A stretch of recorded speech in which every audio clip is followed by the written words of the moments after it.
Hi,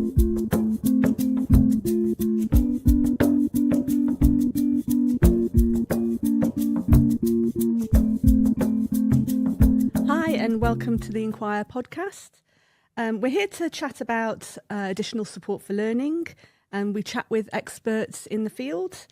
We hope it help all listeners, parents and carers, and also professionals to understand more about children's rights and support at school and at early learning centres.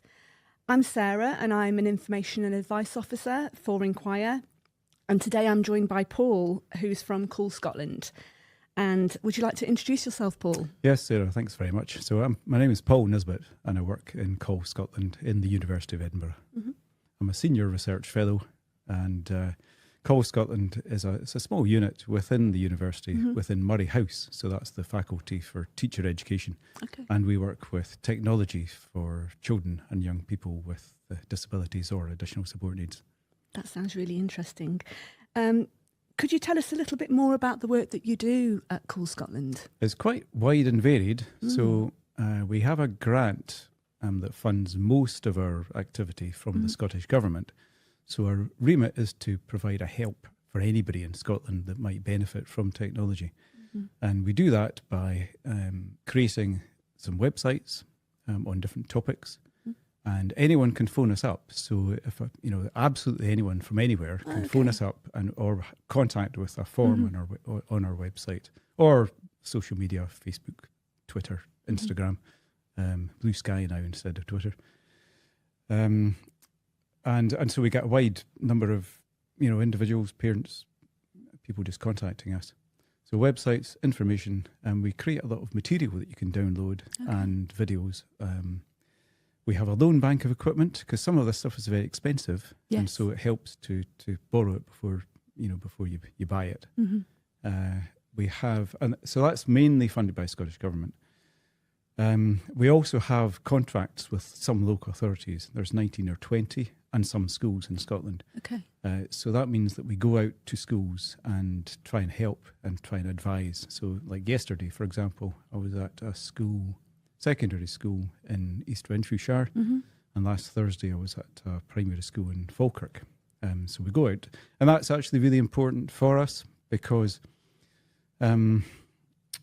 most of the, to know what we're doing, of course, and to try and find things that work, it works best when we actually have contact with real children and staff. And so I suppose it's like, Gurfik, getting it right for every child. So the way we think about it is if we can get it right for one child, we can learn, hopefully, what might help for other young people. And so we convert that experience, we hope, into information or resources or advice that can be more widely approached. So it's a really interesting way to work because we have the privilege of trying to working with individual young people and then trying to kind of spread that knowledge. Knowledge and exchange actually is what they call it in university because it's not a one-way thing. Of course, you're learning back and we are forth. learning and trying to help. So it's a very collaborative process. That sounds really interesting and very broad, like you've explained. Talking about additional support for learning and about the fact that it is extremely broad, the needs and experiences of the children that we come in contact with. I can imagine that it's equally the same for technology and the support for children, and that can look different for different children. So could you maybe give some examples of the different types of technology that are out there? Yeah, so let's think. So some of the young people we work with have got a communication challenge. So they for one reason or another, they find it difficult to speak. So one young man I'm involved with, he's got cerebral palsy, and so he can communicate. In fact, he's a brilliant finger speller. Amazing. And that's the fastest and most effective way for him to communicate. But not everybody understands finger spelling. And so he also has an iPad with a communication aid app, and he uses that to supplement his, or to augment The technical term we use is AAC, which stands for augmentative and alternative communication. Okay. So it's an iPad, it's got a special app on it, and you use it to talk, basically. Or dyslexia. So large number of young people in Scotland with dyslexia, or some kind of literacy challenge. So lots of things we can do. You could have your device talk to you if you've got a reading challenge. Or nowadays, of course, you can use dictation to talk to your device or ask your device questions. Or the spell checkers we now have are fantastic. And AI, of course. Is now coming into play a lot more. You can write stuff which is could be improved and then ask your AI.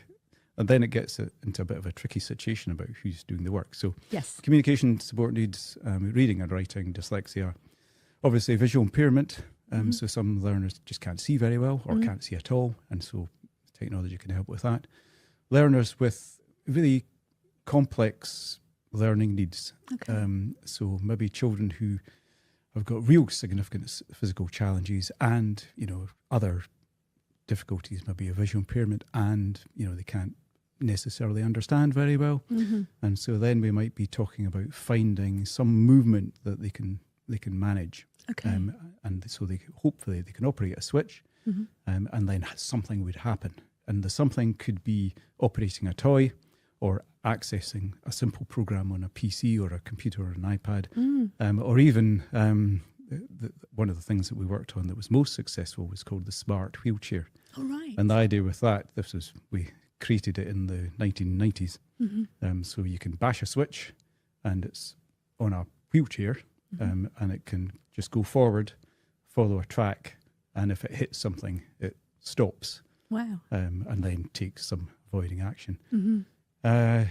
And so that's probably about it. But a wide range of, as you say, additional support needs. Yeah, because it's specialised for each individual. There's you probably come across challenges where something new comes to you and you have to kind of try and work out how best to work through that with the person that needs the kind of support, I suppose. Just a question in terms of responsibilities, really. Whose responsibility is it to make sure that children are provided with that technology at school? Well, the responsibility for education rests with the local authority, or the independent school. So the responsibility and digital learning is, according to the Scottish Government, All Learners Matter, should be at the core of Scottish education. Okay. And nowadays, of course, we have devices and digital technology everywhere. Yes. So in some local authorities, we have every pupil in primary 4 or primary 6 and above has got their own personal iPad or their own personal Chromebook. So, and following COVID, of course, digital learning is what we have to do.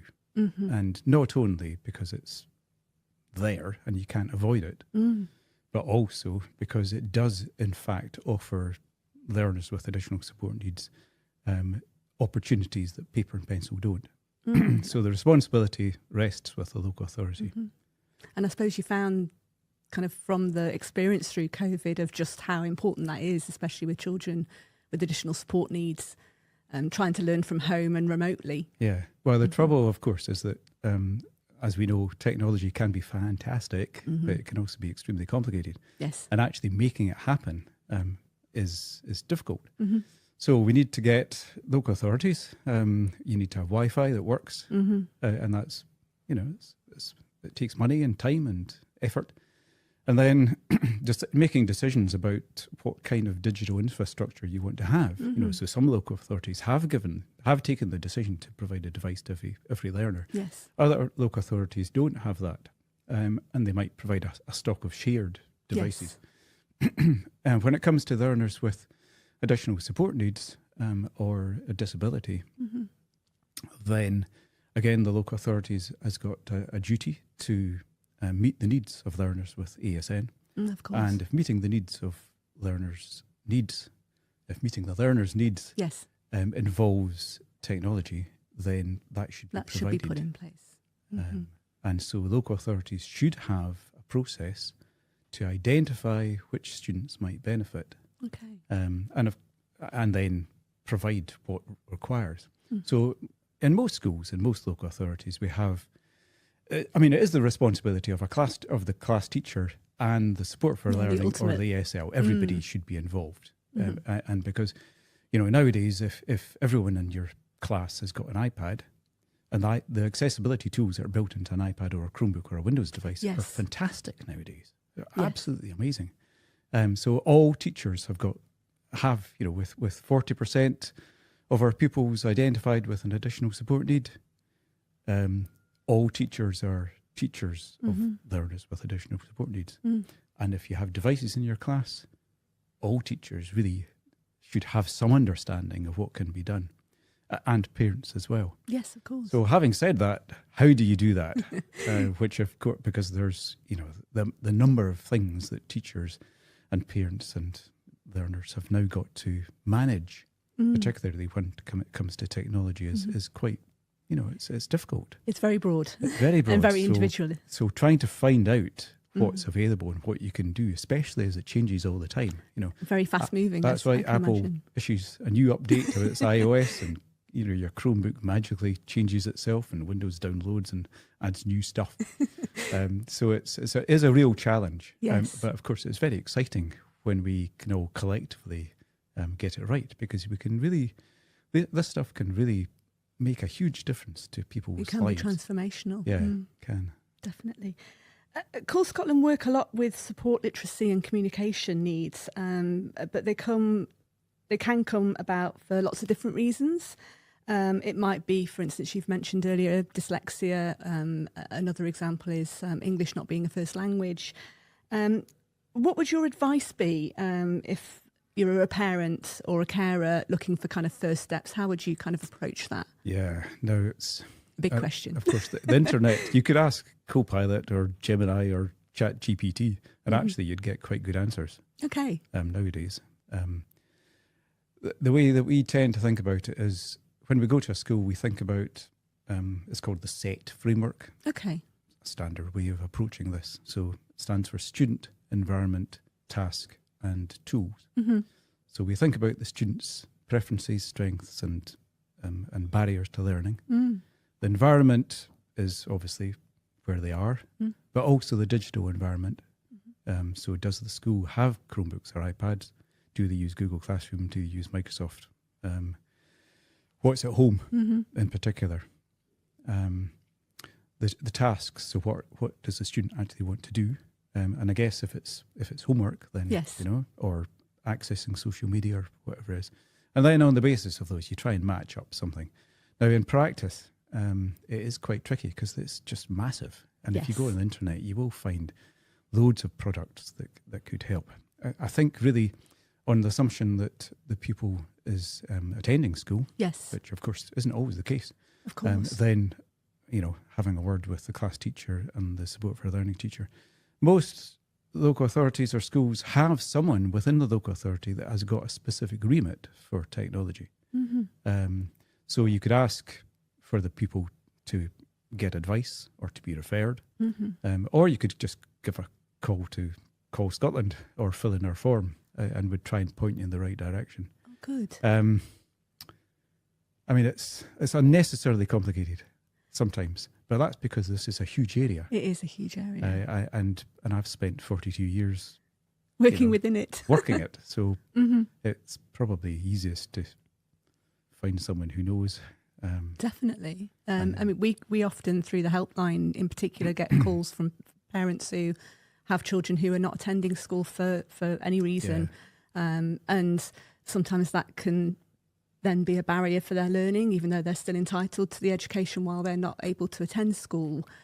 So I think kind of an understanding of the digital side of things, of how they can still learn while they're at home, and the kind of plan for them going back to school, I think that's kind of really important. There is huge amounts of information, of course. All the main suppliers, and Google Android, Google for Chromebooks, Apple and Windows. If you want to know about the accessibility options of their devices, they all have fantastic information. Type in Windows accessibility and it will tell you all about it. There's another organisation called AbilityNet, and they have My Device, My Way, I think it is. and they have superb, short, very straightforward, advice on their website about what your devices can do. The hassle is that you have to know what you're wanting to achieve first. Yes. Before you then go and look for it. Of course. Although actually you need to know both, don't you? You need to know what the technology can do and what you're wanting to achieve in order to put the two of them together. Of course. And understanding, you mentioned earlier on about the kind of students that you're working with and getting their views of what could be suitable for them, because I think that's another really important thing of understanding the child's point of view through this, because they're the ones that are going to be using this technology. Absolutely, yes. There's times probably when maybe they're in class and they don't want to be singled out, for instance, because they're using something different to other people's. But if it's something that is accessible to all students, so it doesn't feel like it's a barrier, I think that's a really good thing. Well, we think so. I have personally, I question the whether providing a one-to-one device for all pupils in every school is effective or not. I think it might be, but I think we're currently involved in a huge experiment. Yes. About whether how technology can be best used. Of course. And so maybe having every pupil with a device is a good thing. I mean, I personally think it is, but I'm positive that it is for learners with additional support needs. And as you say, if everyone in the class has a device, of course, and we're all accessing the same thing, and a few of us are making it bigger, or listening to it with earbuds, talking to us, or changing the colours, or responding, using audio or recording or speech to text dictation, then that's fabulous inclusion. Very much so.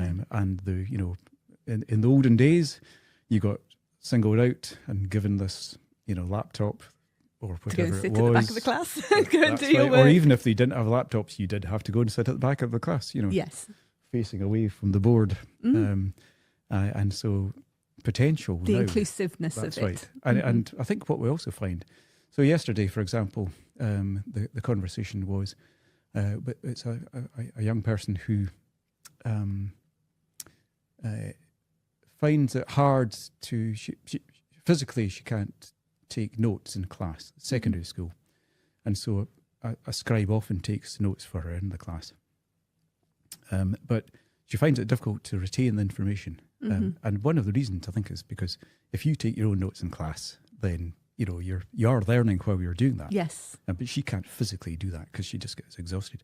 So the scribe takes the notes. Yes. But of course, then she's missing out on this vital part learning of possibility. of listening, and so in the course of the conversation, she was saying that we were talking about whether having live captioning might help. Okay. So the teacher talks, and captioning appears. Okay. Now. It seems that young people like to have live captioning on their TV programs and their videos. Yes. It does seem to be a thing. It seems to be a thing. And so that's something everyone does, apparently.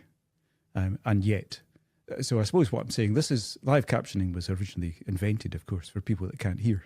Of course. But it's now used by anybody and everybody, and of course nowadays you can get it to translate from English into another language.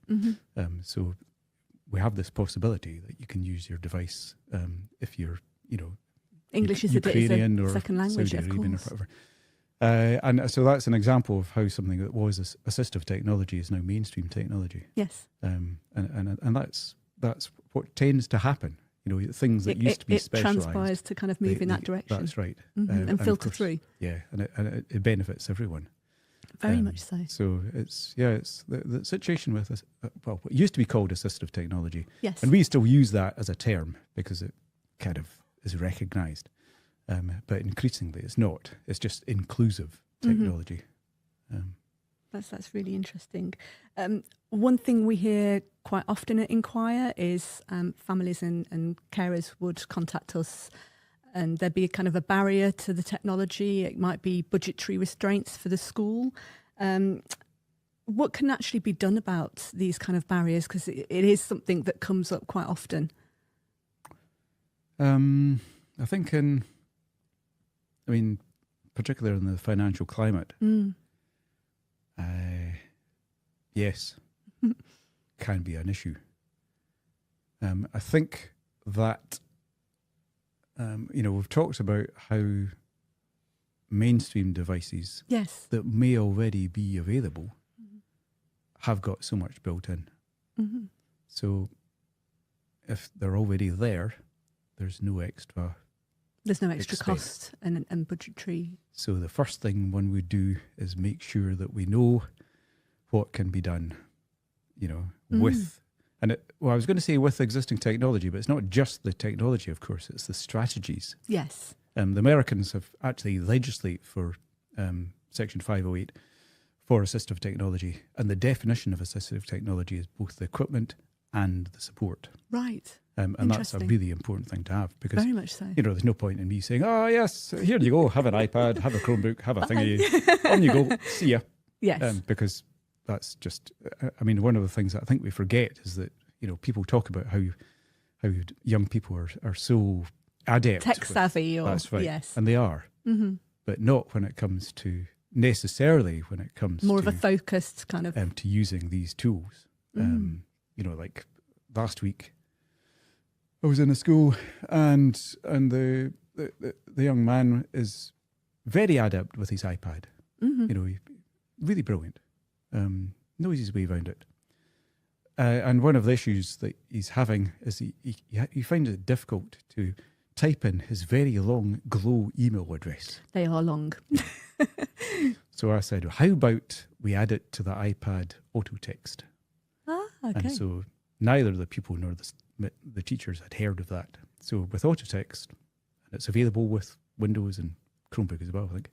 So you take your big long iPad email address, you add it to auto text, and then you have a wee abbreviation like GL1. Mm-hmm. So then you go to type in your email address, you type GL1, and it magically sticks the whole thing in. I've learned something today. Everyone should do that, but hardly anybody knows about it. No, that's something that I will be definitely taking on board. Thank you for letting me know. There's these strategies, yes, which come, which you could use, and so it's back to what is the challenge. When we started this with working with this equipment, it was specialised, often didn't exist. Customised. We had to create it all, and then it moves on, and you can now buy the stuff. But we're now in a situation where, and so our job was to look at individuals and to find solutions. But now our job is not that so much. It's been done for you in a way. That's right. Our job is to try and find the most effective way to let people know what they already have, and how to use it. So it's the task of, Call Scotland's remit has changed quite a bit over the years. So that's what we're trying to do. We have to find ways to sometimes these simple strategies. How do you? It all starts with a question: what do you want to do? Yes. And what do you find easy? Mm-hmm. What you're trying to achieve in class, and then from that, what are the additional support needs that we're trying to address? Kind of moving on from that then. So, mentioned earlier on about some pupils who find it difficult to attend school. How can technology kind of engage pupils in education? Well, there's a good way of thinking called universal design for learning, which has been around for years. And universal design for learning talks about finding multiple means of representation, multiple means of engagement, and the third one, which I forget. So if someone's at home, and COVID was a good example. So all of a sudden, paper and textbooks and pencils and jotters aren't what we do. No. And if someone has got a difficulty with those traditional means of, learning, or these learning resources, so multiple means of representation, It means that the information can be presented in different ways, in ways that are accessible. And of course, if that's digital, as we discussed earlier, if it's text and you can make it bigger, change the colours, change the font, change the line spacing, have it read out to you, then that's multiple means. Or even just have an audio recording.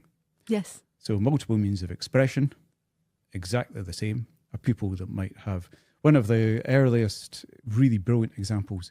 There on our website, there's a pupil story about Hamish, who was dyslexic. Okay. And he was one of the earliest people to use an iPad in his school. And so in the story, he describes how he can't write, he can't spell, and the dictation didn't work very well. A big barrier. So one of the ways that he got around that was if it was a worksheet, he got it as a PDF, he opened it on the iPad, and the app that you used lets you record your voice. So he simply, if there's a question, he just tapped, recorded the answer as an audio note. Yes. And that was it. So that's a different way of expressing. And okay, if the learning task is to actually spell and write, then we try and spell and write.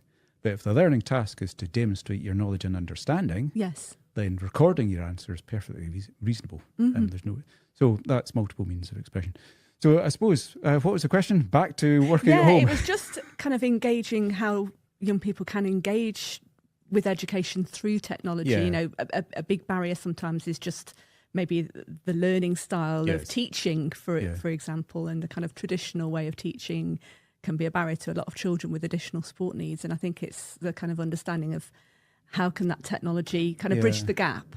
Well, I think there's several ways. Video, audio, podcasts, just accessing information or text by using a number of different ways. So once we've got the document in front of us, if it is text, then we can make it bigger, we can change the colours, we can change the line spacing, change the font, use text-to-speech to have it read to you.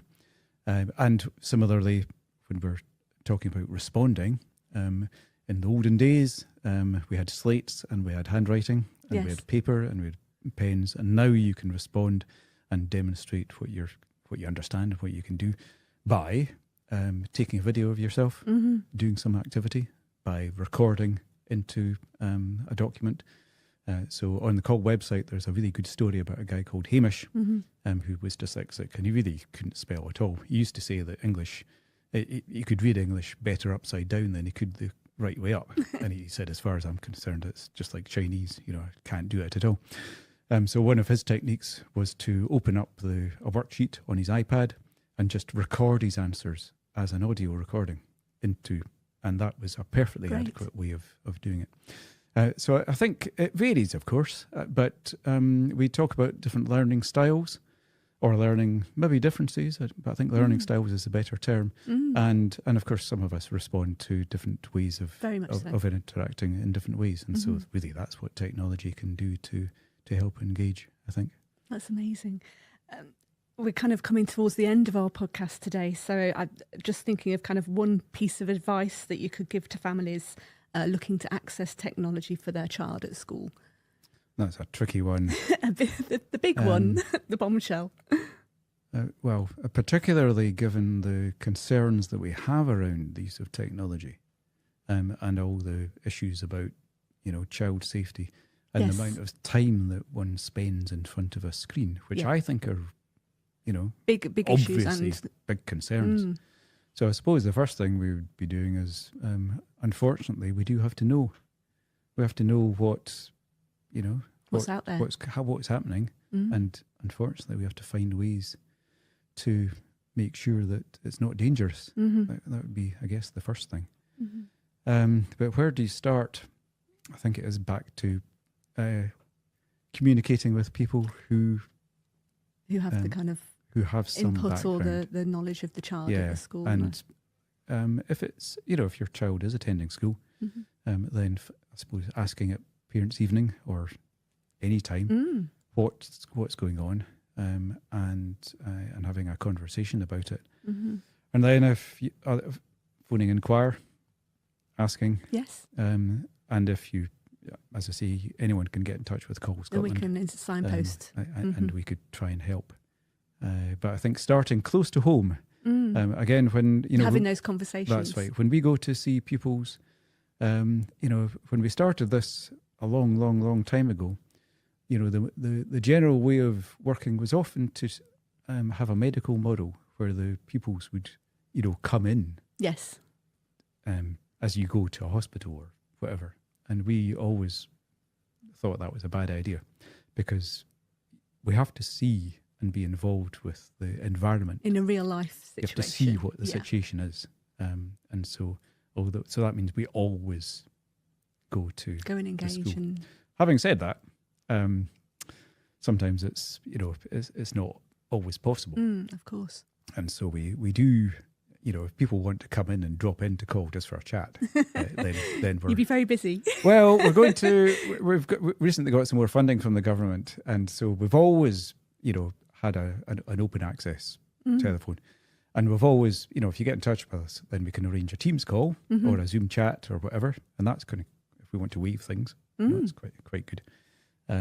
But if somebody really thinks that they want to have an in-person conversation, then we've always reluctantly said, all right, come on, can you make it to Edinburgh and come in with your child and we'll have a chat.